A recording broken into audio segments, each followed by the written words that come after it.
Hello, myself Yogesh Garg, Faculty of Applied Science Department. Welcome to our YouTube channel RPIIT Academics.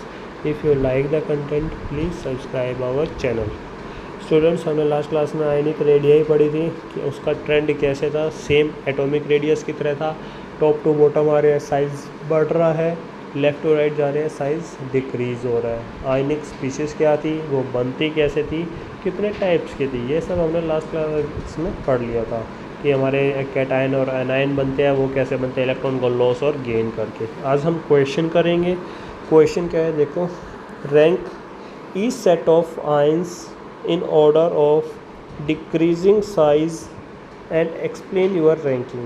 हमें क्या करना है, इनको decreasing size में लगाना है और उसको एक्सप्लेन करना है कि हमने ऐसा क्यों करा। फर्स्ट है कैल्शियम, स्ट्रोंशियम, मैग्नीशियम, सबके ऊपर क्या है 2 पॉजिटिव। अब ये प्रेजेंट क्या होता है हमारे एस ब्लॉक में। एस ब्लॉक में हमने कहा था कि क्या होता है, आउटर इलेक्ट्रॉन में 1 या 2 इलेक्ट्रॉन होते हैं और ये उनको आसानी से लॉस कर सकते हैं। तो 2 इलेक्ट्रॉन लॉस करे हैं, इसलिए 2 पॉजिटिव। जितने इलेक्ट्रॉन लॉस करेंगे उतने पॉजिटिव चार्ज आ जाएगा। सेकंड थिंग, एक हो अब जो अगर किसी में अगर हम ऐसा एटम लें जो पहले 1 इलेक्ट्रॉन लॉस कर रहा है, सेकेंड टाइम वो 2 इलेक्ट्रॉन लॉस कर रहा है, सेम ही एटम, तो उसमें जितने ज़्यादा इलेक्ट्रॉन लॉस करता जाएगा उसका साइज़ उतना ही घटता जाएगा। तो इसको देखते हैं पहले। कैल्शियम, स्ट्रोंशियम, मैग्नीशियम कहाँ है एस ब्लॉक में, देखो ये रहा।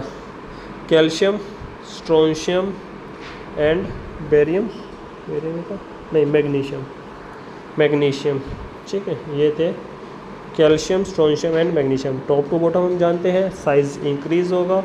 तो स्ट्रोंशियम का सबसे बड़ा साइज़, देन उसके बाद कैल्शियम, उसके बाद मैग्नीशियम। तो इस तरह अरेंज होगा। स्ट्रोंशियम का देखो सबसे बड़ा, कैल्शियम उससे छोटा, मैग्नीशियम उससे छोटा।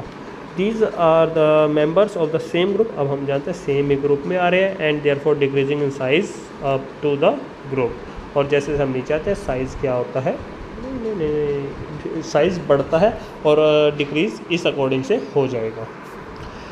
B, potassium, sulphide and chloride. Potassium, sulphide, chloride, देखो कहाँ है ये potassium, sulphide and chloride.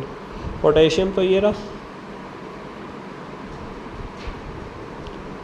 Potassium, sulphur, chloride, ठीक है। सल्फर ने क्या करे, 2 इलेक्ट्रॉन गेन करे तो S2 नेगेटिव, क्लोराइड ने 1 करे तो 1 नेगेटिव। अब हम जानते हैं क्या होता है, इलेक्ट्रॉन को जब भी गेन करते हैं तो साइज़ बढ़ जाता है और इलेक्ट्रॉन का लॉस करते हैं तो साइज़ घट जाता है। अब पोटेशियम ने तो साइज़ को क्या करा, इलेक्ट्रॉन को लॉस करा, तो इसको तो साइज़ घटेगा, और इन दोनों ने गेन करा तो बढ़ेगा। और बढ़ेगा भी कैसे, हम लेफ़्ट टू राइट जाते हैं तो साइज़ आयनिक रेडियम में भी डिक्रीज़ होता है। तो सल्फाइड और क्लोराइड में से हम जानते हैं सल्फाइड का बड़ा होएगा, क्लोराइड का उससे छोटा हो जाएगा। तो इन दोनों, सल्फाइड का सबसे बड़ा, फिर क्लोराइड और लास्ट में पोटेशियम, क्योंकि इसने क्या करते हैं इलेक्ट्रॉन का लॉस करा था। तो ठीक है, sulphide, chloride and then potassium. देखो the ions are iso electronic.